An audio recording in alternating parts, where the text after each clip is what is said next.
សួស្តីប្រិមិត្តជួបគ្នាជាថ្មីនៅក្នុងវីដេអូរបស់ខ្ញុំក្នុង Channel Learn បាទនេះជាវីដេអូទី2របស់ខ្ញុំបន្ទាប់ពីវីដេអូមុនខ្ញុំបានលើកឡើងត្រួសអំពីវិស័យមូលបត្រឬក៏វិស័យផ្សារហ៊ុនដើម្បីជាការទាក់ទាញចំណាប់អារម្មណ៍របស់ប្រិមិត្តទៅលើវិស័យមួយនេះបាទនៅក្នុងវីដេអូនេះខ្ញុំសូមណែនាំបងប្អូនមកស្គាល់ផ្សារហ៊ុននៅខ្មែរយើងដែលមានឈ្មោះជាផ្លូវការថាផ្សារមូលបត្រកម្ពុជាផ្សារមូលបត្រកម្ពុជាត្រូវបានបង្កើតឡើងនៅថ្ងៃទី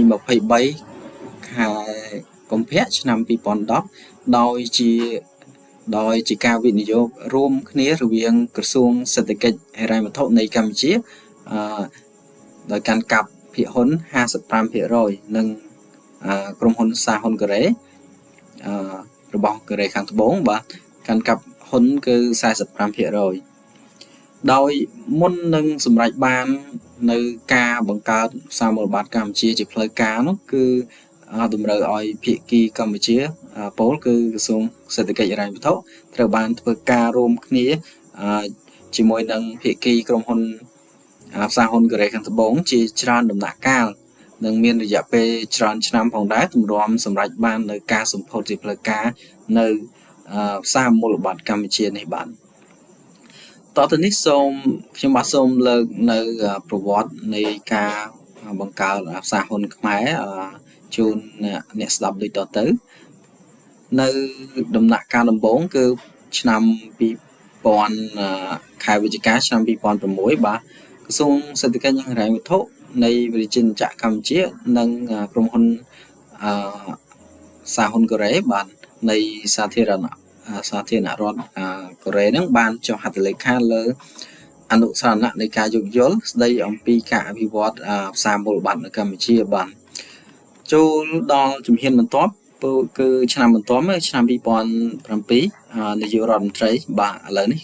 ជាអតីតនាយករដ្ឋមន្ត្រីបាទសម្ដេចហ៊ុនសែនបានអញ្ជើញចូលរួមនៅការបើកសន្និសីទអន្តរជាតិស្ដីពីការប្រកាសគម្រោងទីផ្សារមូលបត្រកម្ពុជាបាទចូលដល់ឆ្នាំបន្ទាប់ទៀតឆ្នាំ2008បាទក្រសួងសេដ្ឋកិច្ចហិរញ្ញវត្ថុនិងហិរញ្ញវត្ថុនៃវិទ្យាចក្រកម្ពុជានិងក្រុមហ៊ុនសារហ៊ុនកូរ៉េបានចុះ MOU មួយទៀតគឺស្ដីពីការបង្កើតទីផ្សារមូលបត្រកម្ពុជាបានចូលដល់ដំណាក់កាលបន្ទាប់មួយទៀតហ្នឹងនៅឆ្នាំ2009បានក្រសួងសេដ្ឋកិច្ចនិងហិរញ្ញវត្ថុនិងក្រុមហ៊ុនសារហ៊ុនកូរ៉េនោះបានចុះកិច្ចសន្យាផ្នែកសហវិនិយោគបាទដើម្បីបង្កើតក្រុមហ៊ុនជាភាសាអង់គ្លេសហៅថា Cambodia Security Exchange Co Ltd ហ្នឹងបាទដែលហៅកាត់ថា CSX បាទអញ្ចឹងចំពោះបច្ចុប្បន្ននេះអ្នកដែលធ្លាប់ស្គាល់ផ្សារហ៊ុនយូរមកហើយឬក៏អ្នកដែលកំពុងវិនិយោគបាទគឺវិនិយោគិនទាំងអស់ភាគច្រើនគាត់ស្គាល់ហើយបាទ CSX ហ្នឹងបាទផ្សារមូលបត្រកម្ពុជាគាត់ភាគច្រើនហៅជាភាសាកាត់ហ្នឹងបាទអញ្ចឹងនៅដំណាក់កាលចុងក្រោយបាទការបង្កើតទីផ្សារមូលបត្រកម្ពុជាបានប្រកាសជាផ្លូវការបាទនៅថ្ងៃទី23ខែកុម្ភៈឆ្នាំ2010បាទទាំងអស់ដែលខ្ញុំបានរៀបរាប់ខាងលើនេះជាប្រវត្តិសង្ខេបនៃការបង្កើតផ្សារហ៊ុនឬក៏ផ្សារមូលបត្រកម្ពុជាអរគុណប្រិយមិត្តអ្នកស្ដាប់បើសិនជាប្រិយមិត្តចូលចិត្តនិងគាំទ្រទៅលើប្រភេទវីដេអូនេះខ្ញុំសំណូមពរឲ្យជួយចុច Subscribe នៅលើវីដេអូរបស់ខ្ញុំហើយនឹងអាចជា comment នៅចម្ងល់ឬក៏មានមតិស្ថាបនាបន្ថែមក៏ដូចជាចង់ដឹងព័ត៌មានថ្មីបន្ថែមអំពីវិស័យមួយនេះបានអាច comment នៅក្រោមវីដេអូខ្ញុំបានខ្ញុំសូមបញ្ជាក់ដែរថានៅ